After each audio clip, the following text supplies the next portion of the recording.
Thank you for listening.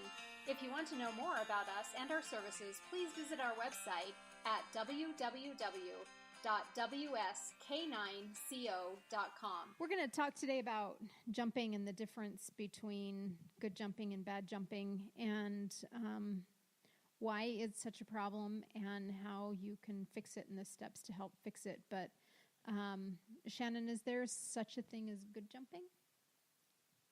All jumping is a form of rudeness. So do people let their dogs acceptably jump on them? I am one of those people. And I feel like as long as they're not jumping onto me to push me over, they're not digging, they're being a polite rude, Yep. then I'm okay with it. Yeah. But all jumping is rudeness in dog language. Yeah. Yep. So we're saying that some jumping of rudeness is okay and others is not. For me, I have a spectrum of rudeness. Okay. I allow some rudeness at my house. Okay. Melissa, what talk to me just about jumping in your perspective of jumping. I would have to agree with Shannon that it's the very rude behavior, especially if it's a dog I don't know, or if a dog wants something and is jumping up on me. That's no. But also, like Shannon, with my own dog, I step back, and if I invite her up, I'll let her jump onto my arm. I'll kind of hold my arm out, kind of bend my elbow, and she can jump onto that.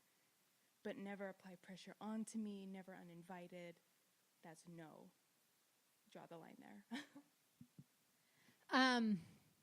I think everybody has that because, one, my German Shepherds are not allowed to do that, but Chiantis tends to jump up and put her nose to your nose.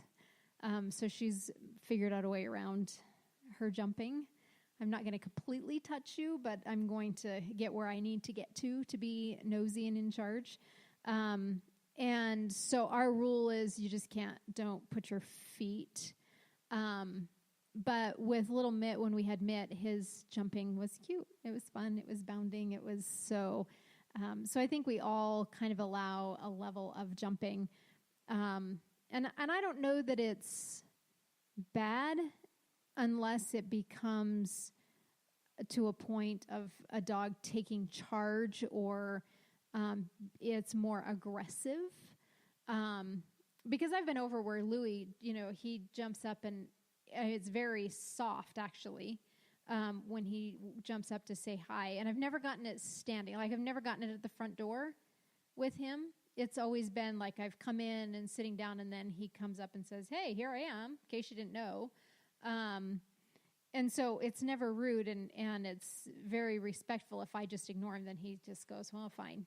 And he goes away. So there was a point where Cooper's jumping was fairly forward and assertive at the door. And that had to change because she was becoming more aggressive about her behaviors and forward with it. And that's where jumping, for me, that's where that line is drawn, where if I'm teaching and training and a dog says, oh, but look, I can jump up on you too. I don't give a lot of energy to that kind of jumping. Like if I'm teaching and working on offering behaviors and a dog says, but look, I can do this too. I don't give it a lot of energy. I want to show them what else they can do that makes me happier. But I do give a response to it. I don't worry about it. But I would say probably 90% of the homes that we go into, we're getting jumped on and dug at and hit hard. And it's even the bounding. I have some that still, like years into working with these dogs, they come out almost boxing you with their legs. And I have bruises because they hit so hard and you're just like, but they're not really jumping at you, but you get hit. And I consider all of that part of jumping. And so, Melissa, talk to us a little bit about some of the steps that you took Cooper, your border collie, through to redirect that type of energy at the door. Yeah, so Cooper is very task-oriented, and she made her task to be the door police. Somebody would come, she would go to the door, and she would jump up on them. And so we had to really stop her hard with that and give her a big no, that's not what we want. But then we had to redirect her, this is what we want. So we had her, she has this whole routine where she goes and closes the door, and then she has to go sit in her place, and then she has to go say hi. And by that time, she doesn't want to jump anymore. Yeah. There's no need to be rude. These people in her house, and she accepts it. Yeah. So we really had to draw the line. No jumping, even on us. Yeah. If we come to the door, she has to go to the back door. We redirect that behavior. Shannon, talk to me about how you, having a little dog, helped channel his jumping. So I just experienced with dogs in the past. I do not like it when you come into the house and the dog's jumping all over you, even if it's my own dog, because when I was younger, I'd be at school, at college, and I'd have like my backpack and my lunch bag and my coat and my shoes and my everything for my whole day of being at school. And I want to come in the house, put all of my stuff down, and then say, hello, good dog, who's been waiting to say hello to me and not jumping all over me and making it difficult for me to come home and like rest. Yeah. So I just wanted that with Louie. So the first step was having him have a boundary so that people can come all the way into the house before he's allowed to go and say hi to them. Yep. And then everybody is just different because some people really like your dog and some people don't. Right. And when he was a baby, I think we had him meet like 300 people before he was like 8 weeks old or something. Yeah. So to help him, know there's all different kinds of people and they all react different ways. Right. And so we just try to have the baseline be the calmest. And then if the person's like an excited party that wants to, wrestle and play and run all over the house or whatever, he can go to that level with that person. But the base level is always like more polite. Yeah. Yeah. So more shaping and molding. I mean, just because you had him from birth. Yeah. Yeah. It was more shaping and molding that, not really stopping the jumping. No. It was, we don't do that. In this area. Yeah. We don't do that with this person. We don't, Yep. And with Cooper, it was more of a redirection type training.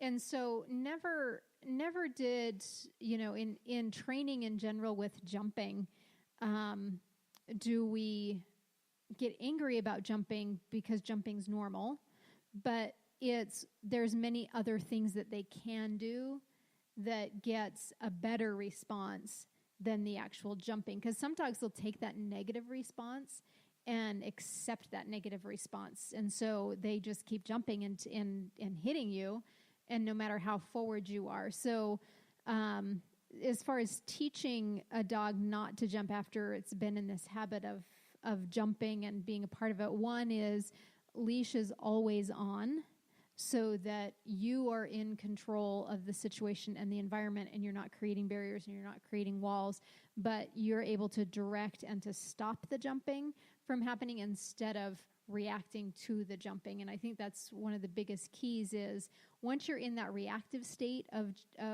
from the dog jumping on you, it's too late to redirect it. So you have to catch the thought and redirect that instead of waiting for them to jump. And there's a lot of times that people are waiting for the dog to jump to correct it when we're going into a home and we already know we're going to get jumped on before the dog even puts feet in the air. And so, it's teaching that you have to correct that thought so the thought is redirected instead of the actual action itself.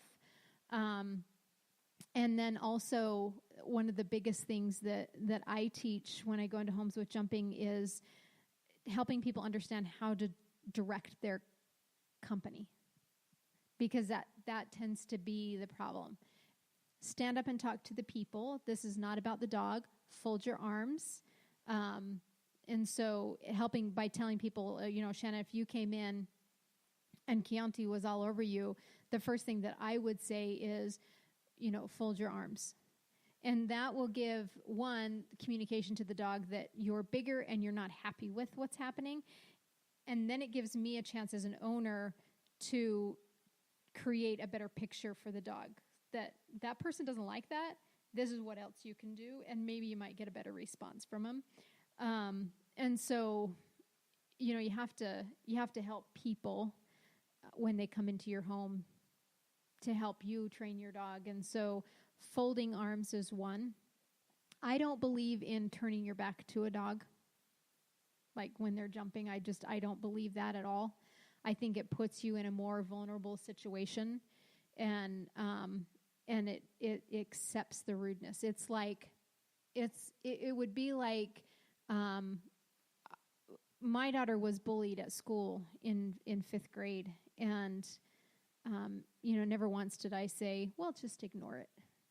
It wasn't just ignore it. It's not put your back to the bully. It's let's figure out why this girl is not liking you and why she's being so mean. And, we're going to take it head on in an appropriate way. And so I'm a big fan of don't ever turn your back on a dog to stop jumping, because that's not why a dog is jumping.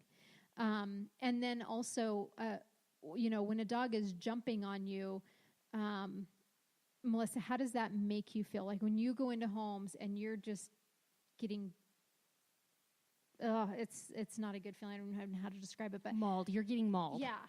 How does that make you feel, and how does that make you want to react to the situation with the owners and the dog? Well, it's extremely uncomfortable and almost awkward in a way, because some owners will, oh, he likes you, he's saying hi. And it's like, that's not what he's doing. Your dog's being very rude. So it's just a very uncomfortable atmosphere. You don't know what to do with the dog.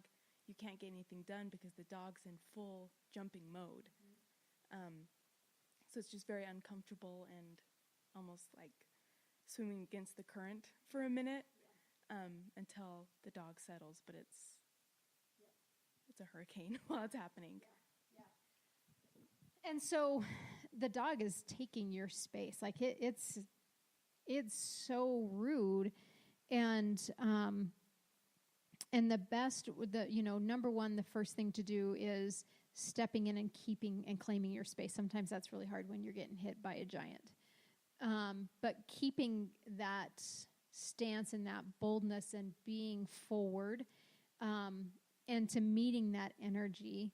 And when the dog does stop jumping because you become forward, then you can soften down and give a more passive approach. The instant the dog takes that back or takes that away from you that you've softened, you take that back in and you step forward and be into it. And then the next thing is, if you have a leash on the dog or if you don't, and the owners can do this from as an owner being jumped on or as an owner that the dog is jumping on the company, is lifting up. And it's such it goes against everything everybody wants to do, because they want to pull the dog down and create pressure down. And so and we've kind of talked about this a little bit before. So with predators, they go away from pressure, where prey animals go into pressure. And so we want to pull down, and what the dog wants to do is go away from that pressure and continue to be up, where if you lift straight up, so whether you lift straight up on the collar with both hands or you lift straight up on the leash, your pressure is up. So we're saying go away from this pressure and get rid of it, and have them, and you'll feel them pull back down to the ground, and that's where you give and they find that release to the ground. But also, it's more of a mentality of, if you want to be up here, I will help you be up here in an uncomfortable way. So the pressure's up there, no feet is on anybody, but if you want to be up, that's fine. I'll help you be up here.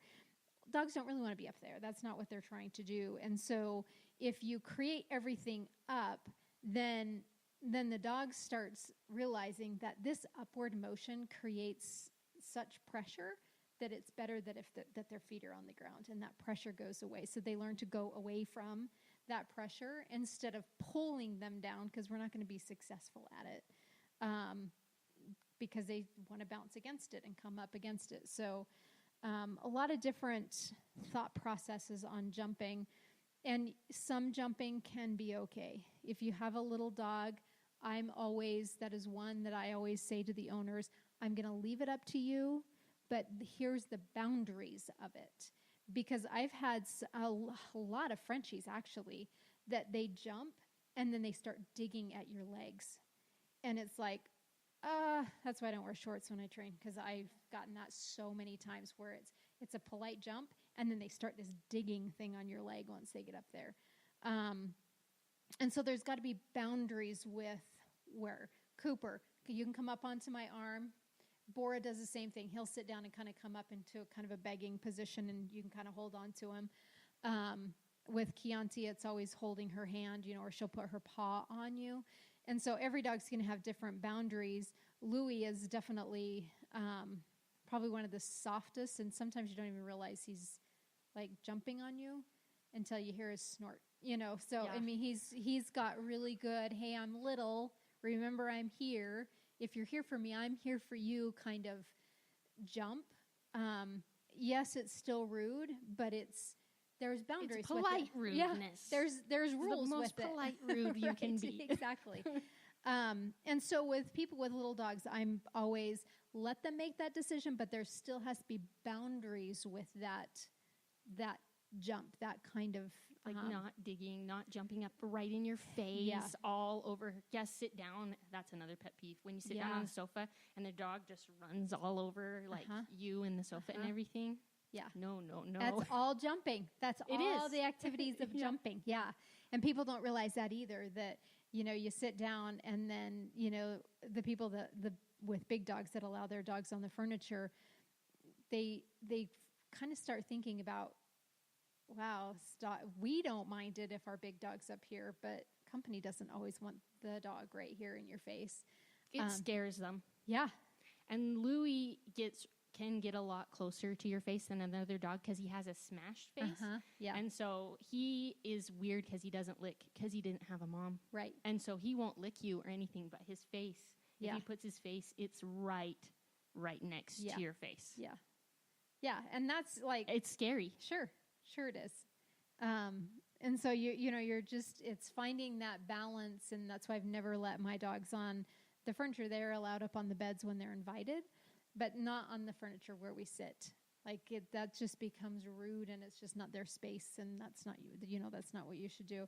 And I'm not saying getting up on the furniture is bad. It's whatever that decision is, but there has to be rules and boundaries around that. When we have company, you're not going to sit here and stare them in the face and try and lick them, or little dogs climbing all over. It's fine if they want to sit in your lap, but they don't need to be up in your face all the time and being rude. So, Melissa, what's your advice to everybody out there with jumping? I would say own your space. So if your dog's jumping on you and it's becoming overly rude, I guess. I don't know the correct way to say it. But remember to own your place. Your dog is looking to you for a direction. Tell them what you want. And it's not rude to not let them jump on you. It's not you being mean to them. They're not going to think you don't love them or anything. But in fact, creating the boundaries will be better for their relationship overall. And if your dog either needs direction, needs the boundaries, find what works for your dog.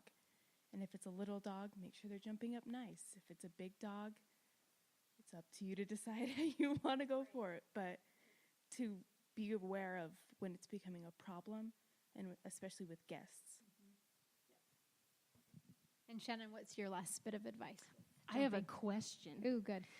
So for an adult, having a physical presence against a dog that's jumping on them is easier than a child. Mm-hmm. So talk a little bit about if you're a really petite person and you have a really giant dog, or if you have a big dog and a child, or even a small dog and a child, because it's hard for them to claim space against a dog because of physical, Yeah. pressure against their body, and also possibly because of fear. Yeah, sure.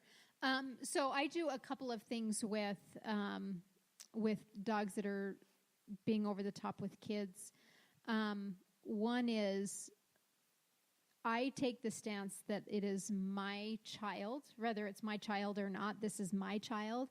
And so I'll resource guard and kind of protect the child in a way so that the dog is giving them space and boundaries. That's one thing that I have done is if the dog is trying to claim by jumping on that child, then I'm going to get in between and I'm going to be the bigger person and I'm going to take that stance and guard. This is my little person, not yours. And that's not how you treat my little person.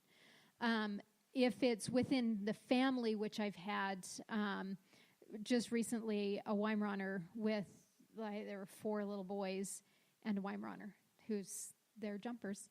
And they became very fearful of the dog. And so we put a shaker can, which is an aluminum can with some pennies in it, tape the top shut. And that's what the kids carried around for a while so that the dog learned to give them that space. And then the other thing is always having a leash on the dog so that me as the adult can help the dog understand how they need to be around the kids. And for my German Shepherds, when they greet or a little kid greets them, I have always taught them to go into their submissive position of laying on their side so that nobody's afraid of the German Shepherds. And that was more of a German Shepherd thing, but it also stopped any upwards noses in the face kind of thing. It was just like, oh, we lay down and good things happen with them. So there's a couple of different ideas that you can do with the kids. Squirt bottle is okay, but the kids tend to abuse it, and then the dog learns to like water and being squirted and all of that. So if it's the right kids and they can handle the shaker can just to create that space so that they can be more bold, then we teach the dog how they need to be around the child by having a leash on them and supervise. So I actually have an experience with this one quite recently. I had a dog at my house that got to be quite a jumper, but only with kids, and I never knew that. My husband and I don't have kids, and we don't usually invite kids over, but we had my niece over, and she's 8, and our dog just started jumping on her, this dog, and licked her face, and my niece became very nervous, which just fueled the dog. Like, this is fun. This is a game now. And so I got a leash on her, and I told my niece, she's in cheerleading, I was like, when she starts to jump, start a cheer. And I made her sit down because she feels confident doing cheer. So I would pull on the leash as she was jumping. She would sit. During that, she would start doing a cheer. And it was just amazing, my niece's confidence. And the cheer just disrupted the dog's thinking, like, what are you doing? The pressure on the leash, the release when she sat. My niece got confidence. The dog didn't jump the rest of the weekend. It took twice for her to kind of, that thinking process of, I'm going to jump on you and lick your face, to, oh, this pressure, when it feels good when I sit and then I can pet you. That was all it took. Nice. That's good. I'm kind of a big fan of do something different, right? It doesn't have to be the same. I mean, build the confidence in the kids and whatever works. So the dog goes, oh, well, that's weird. That's not what I'm expecting that should happen. And so that's awesome. That's good. That's good thinking out of the box. So work on jumping. It is a big one. Don't create barriers and don't create walls, because those barriers and walls have to come down at some point, and it creates jumping as well. Meaning I'm not a big fan of teaching a dog to be stagnant, like you have to sit and stay in this spot until our people come in, because then they explode out of that spot. And so having Cooper do things while somebody's getting the door, her job is this, and I'll get the door, to having Louie not get in that space, but you don't care what else he's doing. No. I mean, he could just not go to the door for all that matter. So we're not creating walls. We're not saying you have to sit, stay, and then this big release into it. It's everything should be soft and natural, and motion is good. And so there's rules and there's boundaries, but we don't want to create walls and barriers that burst into energy and that create jumping after the people get in. So I think it's a big problem throughout most homes, and I think that if people put some thought processes into it, and if you don't have time to work on the dog and you need to answer the door, put the dog in the backyard, put the dog in the crate, put the dog away from that situation so they're not failing. And when you have the time, work on it and create something for your dog to do on how people come into your home and how people greet you and being around kids, if that's what, your life is with young kids. So I think it's a problem. Personally, 90% of the homes we go into, we get hit, and we get hit hard. And it's definitely something that everybody can work on with general just manners with their dogs. Thank you for listening. If you want to know more about us and our services, please visit our website at www.wsk9co.com. And as always, we urge you to get out and train.